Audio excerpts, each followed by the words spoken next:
गाय को कभी मत मारो। गाय तो अविद्या है, गाय सबके लिए वंदनीय है, उसका पूजन करो।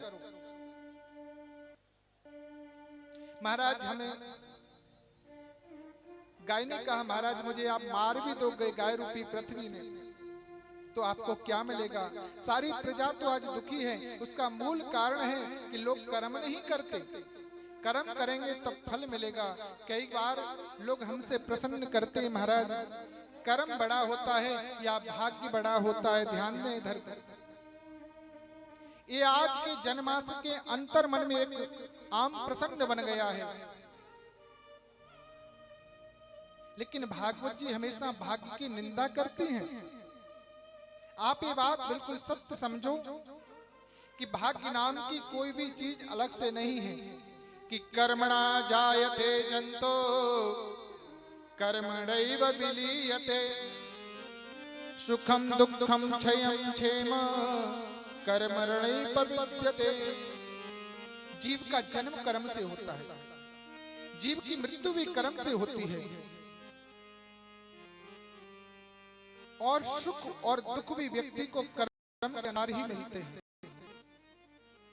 अस्ति चेदीसुरा कश्चिद फल रूप्यंत कर्मणाम कर्तारम भजते सोपिम ह्य कर्तु प्रभु ईशः। यदि ईश्वर नाम की कोई चीज है बंधुओं, तो वो भी फल उसी को देती है जो कर्म करता है। जो कर्म नहीं करता उसको फल भी ईश्वर कभी नहीं देता। जैसा कर्म करेंगे वैसा फल मिलेगा। शास्त्र कहते हैं ना भुक्तम क्षीयते कर्मं जन्म कोटि सतेरपि अवश्य में भोक्तव्यम कृतम कर्म शुभाशुभम। आज हमने बुरा कर्म किया तो कल को बुरा भाग्य बनेगा। आज हमने अच्छा कर्म किया तो कल को अच्छा भाग्य बनेगा। बोया पेड़ बबूल का आम कहां से खाए? आप बबूल के पेड़ को बो दो, पानी लगाओ, चंदन टीका लगाओ, आरती उतारो, हाथ जोड़ करके प्रार्थना करो, हे बबूल देवता आम आ जाएं, आम आ जाएं, आम आ जाएं। क्या उस पर आम आएंगे? आम तो आम के पेड़ पर ही आएंगे बंधु। इसीलिए कर्म प्रधान है। भाग्य नाम की कोई चीज अलग से शास्त्रों में नहीं है। रामायण में लक्ष्मण जी ने कहा, देव देव आलसी पुकारा।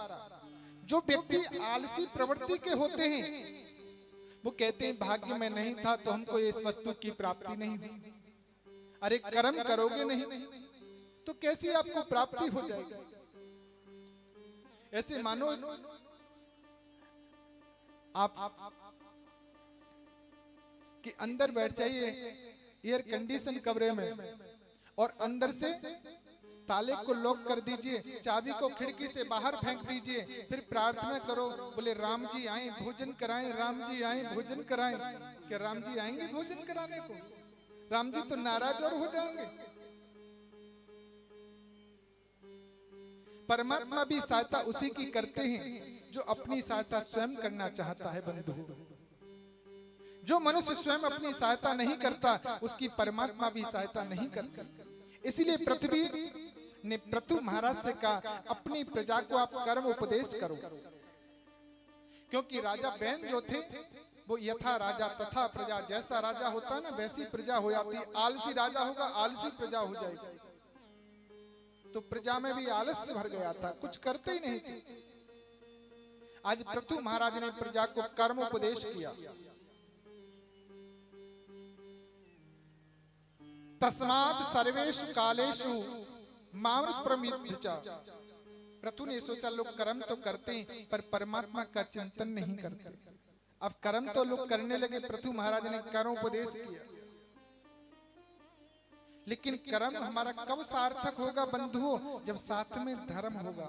ये शास्त्र कहते तस्माद सर्वेषु कालेषु मामनुस्मृत्य। प्रत्येक काल में गोविंद का स्मरण करो।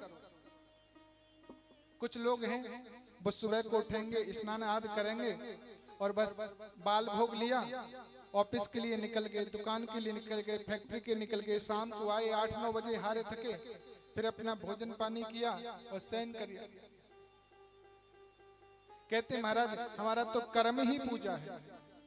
तो एक कर्म नहीं है, ये तो एक जीविका चलाने के साधन बना दिए सबके लिए। कर से कर्म करो विदिनाना, मन राखो जहाँ कृपा निधान। आज पृथु महाराज ने देखा प्रजा कर्म तो करने लगी, पर भगवान का चिंतन नहीं करती, धर्म नहीं करती। पृथु महाराज ने मन में संकल्प लिया कि मुझे 100 यज्ञ करने हैं। पृथु महाराज का 99वां यज्ञ चल रहा था। उनके यज्ञ में स्वयं नारायण प्रकट हुए और बोले, मैं तुमसे बड़ा प्रसन्न हूं, वरदान मांगो।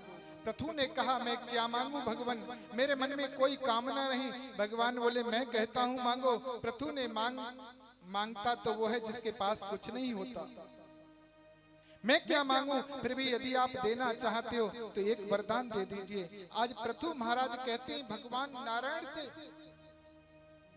मुझे स्वर्ग नहीं चाहिए, मुझे वैभव नहीं चाहिए, मुझे वैकुंठ नहीं चाहिए, मुझे ऐश्वर्य नहीं चाहिए, जहाँ तक कि मुझे मोक्ष भी नहीं चाहिए। मेरे इन दोनों कानों में 10,000 कानों की शक्ति दे दीजिए। जब यमुना के किनारे, गंगा के किनारे, नर्मदा के किनारे, गोदावरी के किनारे आपके लाडले भक्त आपकी मधुर मधुर कथाओं को सुनाया करें, तो मेरे कानों में 10,000 कानों की शक्ति दे दीजिए, जिनसे कि मैं आपकी कथाओं को सुन सकूं और कभी अघाऊं नहीं आपकी कथाओं से।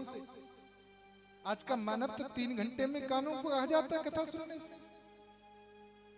50 बार घड़ी देखता कब 6 बजेंगे। भगवान मेरे कानों में 10,000 कानों की शक्ति आ जाए, यही वर देने की कृपा करें। भगवान बोले, पृथु जी क्या मांग रहे हो? संसार के लोग तो 2 कानों का सदुपयोग नहीं कर पाते, आप 10,000 कानों को लेकर के क्या करोगे? पृथु ने कहा, 2 कानों से कथा सुनते सुनते मुझे तृप्ति नहीं मिलती। सुनने की पद्धति वही होती है जिसके जीवन में उतार लिया जाए। महाराज पृथु ने सत्संग में मेरी रुचि बढ़े, मैं कभी ना घाऊं। प्रभु ने उन्हें दिव्य शक्ति का वर दिया। इंद्र ने अपनी पुत्री का विवाह पृथु महाराज से किया, एक सुंदर विद्या सिखाई। उस विद्या का नाम है अंतर्ध्यान विद्या। और अंतर्ध्यान विद्या से महाराज पृथु के पुत्र को अपार आनंद हुआ, इसीलिए उसका नाम भी अंतर्ध्यान पड़ा। पृथु के यज्ञ मंडप में आज सनक सनंदन सनातन सनत कुमार जी महाराज पधारे। पृथु महाराज ने उनका स्वागत किया है। महात्मा पृथु के पुत्र का नाम अंतर्ध्यान, अंतर्ध्यान के बेटा हुए हविर्धान, हविर्धान के पुत्र हुए प्राचीन वहे। भागवत में बड़ा सुंदर वर्णन आता है। इस कथा को भी आप बड़े ध्यान से सुने।